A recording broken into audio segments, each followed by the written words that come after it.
तो आप बताओ, रामायण से बताओ, गीता से बताओ, भागवत से बताओ, बोलो। इसलिए कहा कि अब समझ लेना चाहिए भगवान की बड़ी कृपा है। इसलिए कहा कि सत्संग मिलता है तो भगवान की कृपा से मिलता है। तो जब बहुकाल करिए सत्संग, किसी संत महापुरुषों के चरणों में बैठ करके, भगवान श्री राम जी भी तो हम और आप रामचरितमानस पढ़ते हैं। जब उन्होंने नरदेह लिया, नर लीला करी, तो सर्वप्रथम श्री राम जी किनके चरणों में बैठे? गुरु वशिष्ठ कुल पूज्य हमारे। अपने कुल पूज्य कौन है? हम और आपके कुल पूज्य कौन है? राम जी जब नरदेह लेकर के आते हैं तो राम जी कहते हैं गुरु वशिष्ठ कुल पूज्य हमारे, इनकी कृपा इनकी कृपा से मैं बोलो यह सब किया, कार्य इनकी कृपा से किया है, भगवान की कृपा से। हमने आपने जो कार्य किया है या कर रहे हैं तो किनकी कृपा से? देखो गुरुदेव की कृपा। जब नरलीला की तो गुरु वशिष्ठ जी के चरणों में, उनके सानिध्य में चारों भाई, राम लक्ष्मण भरत शत्रुघ्न, चारों उनके चरणों में बैठ करके ब्रह्मचर्य आश्रम का पालन करते हैं। इसलिए संतों ने कहा है गुरुदेव ने लखाया। देखो ज्ञान का ही वचन है। गुरुदेव ने लखाया आनंद रूप अपना।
वशिष्ठ जी के चरणों में बैठ गए। कहते हैं मुझे अपने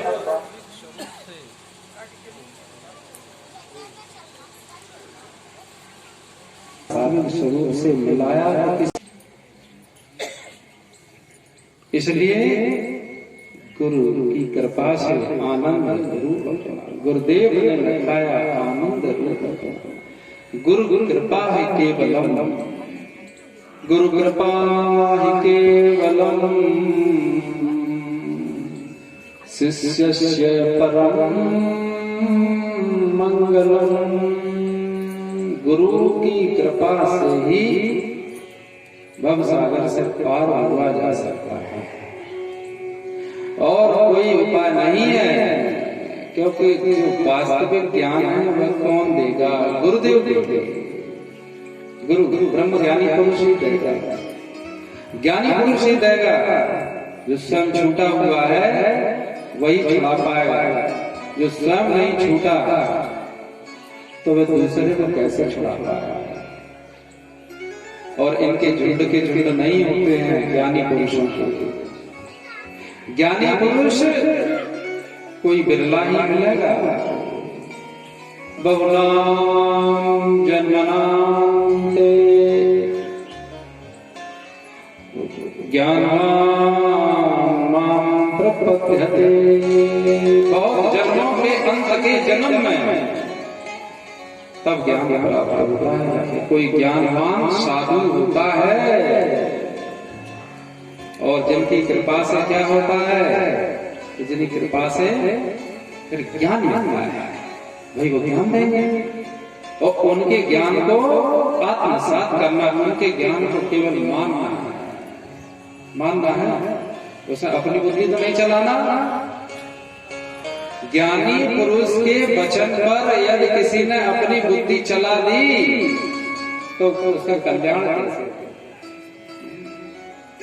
ज्ञानी पुरुष के वचन पर कैंची नहीं चलाना चाहिए, शास्त्र के वचन पर कैंची नहीं चलाना चाहिए। कुछ लोग क्या कहते हैं कि रामचरितमानस में जो अर्थ लिखे हैं मैंने हम मानते ही नहीं। आहा, जय हो। रामचरितमानस में जो चौपाइयां अर्थ लिखे हैं उन्हें हम मानते ही नहीं। शाबाश। और रामचरितमानस का पाठ होता है, रामचरितमानस का सत्संग होता है, और कहते उसमें अर्थ लिखे हुए हम मानते ही नहीं। बहुत सुंदर, बहुत सुंदर। रामचरितमानस बड़ी हंसी आती है। क्या करें, गुस्सा गुस्सा दिखा नहीं सकते तो हंस के दिखा। छोटा बच्चा या उसे गुस्सा आए, क्रोध आए तो गुस्सा तो नहीं कर सकता किसी पे, तो रो के प्रकट करता है गुस्सा। उसे गुस्सा आएगी तो रोएगा बड़ी जोर, छोटा बाबा रो, तो माँ कहेगी अब जो गुस्सा भूखा है तो ये गुस्से में है, ऐसा रो रहा है, तो हम हंसे तो आप समझ लेना आपके गुस्सा में है।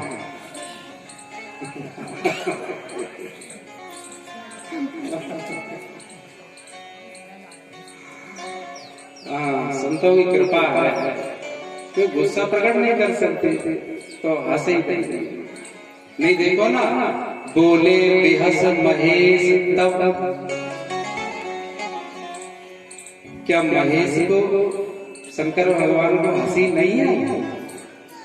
बोले बेहस महेश तब ज्ञानी मूड न कोय, उन्हें हंसी नहीं आई।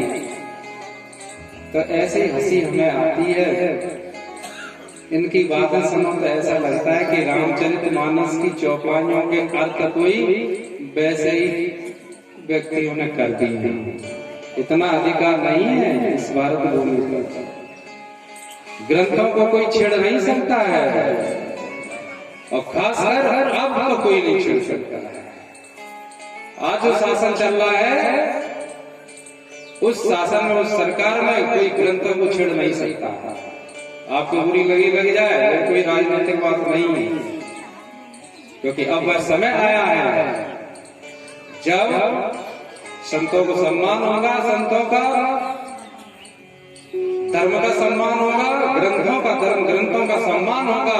आज वह समय आया है, आज ऐसी सरकार स्थापित होती। आपको बुरी नहीं लगे, क्योंकि ये कोई पार्टी की बात नहीं है, ये बात देश हित की बात है। बहुत छेड़खानी कर ली धर्म ग्रंथों के साथ,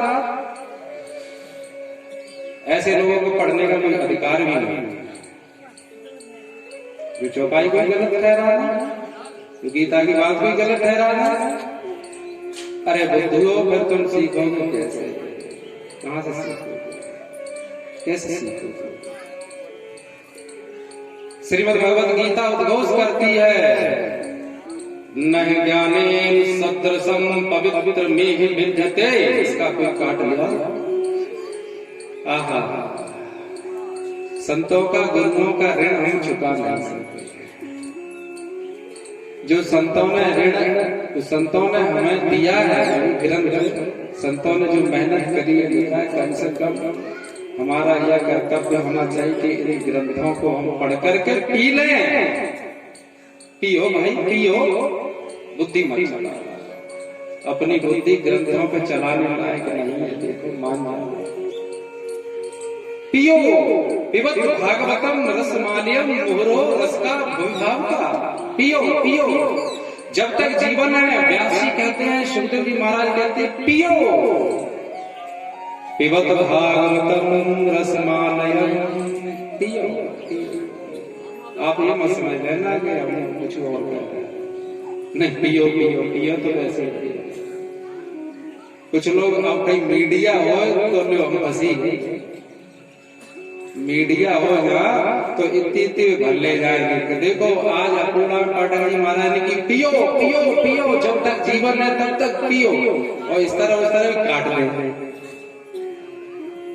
तो लोग फंस गए पाठक जी महाराज। नहीं, जालन की बालन की समझियो, जी कह रहे भागवत और रामायण को पिबत भागवतम। मीडिया ने इसमें क्या जाना, वे तो नंबर 1 के बुद्धू होते, उनका काम ही उलझाना। बोलो पिबत भागवतम, पिबत भागवतम रस, रस रस भागवत क्या है? रस बता दिया। निगम कल्पत्रोर्गलितम फलम सुख मुखाद अमृत द्रव संयुतम, अमृत बता दिया। पिबत भागवतम रसमालयम मुहुरो रसिका भुविभाव। जब तक जीवन है तब तक इस भागवत के रस को पियो पियो।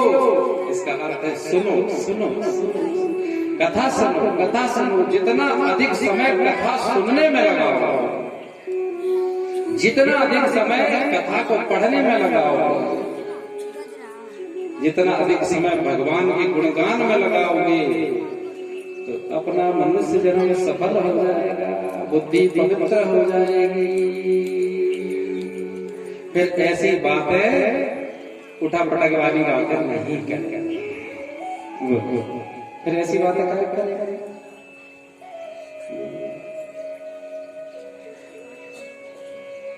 कल प्रसंग चल रहा था तो हमने अपनी पूरी ताकत लगाई शिवजी के प्रसंग में, लेकिन फिर भी एक महान भावना का नहीं आई नहीं समझ में। अब देखो, हम जितना जानते थे तो हमने बताया, अब क्या करेंगे? अब आप जानते हो तो आप हमें बताएंगे, नहीं और बताओ। अब जानते थे तो इतना बता ही रहे हैं। ये व्यास गद्दी से आपको हाथ उठाकर कहते हैं, जो जो भी हमने अपने गुरुदेव से लिया है, अपने मनोमुखी बात नहीं करते, शास्त्र में वर्णित तो या गुरुदेव ने कही, तो जो जो भी प्रसाद मिला है महाराज जी का, वह हृदय खोल करके लुटाते हैं। एक भी बात यहाँ से आपके अकोड़ा गांव से हम घर के नहीं ले जाएंगे, सब यही आपको लुटाएंगे। अब ज्यादा से ज्यादा हम जानते ही नहीं, इससे ज्यादा हम कहाँ जानते।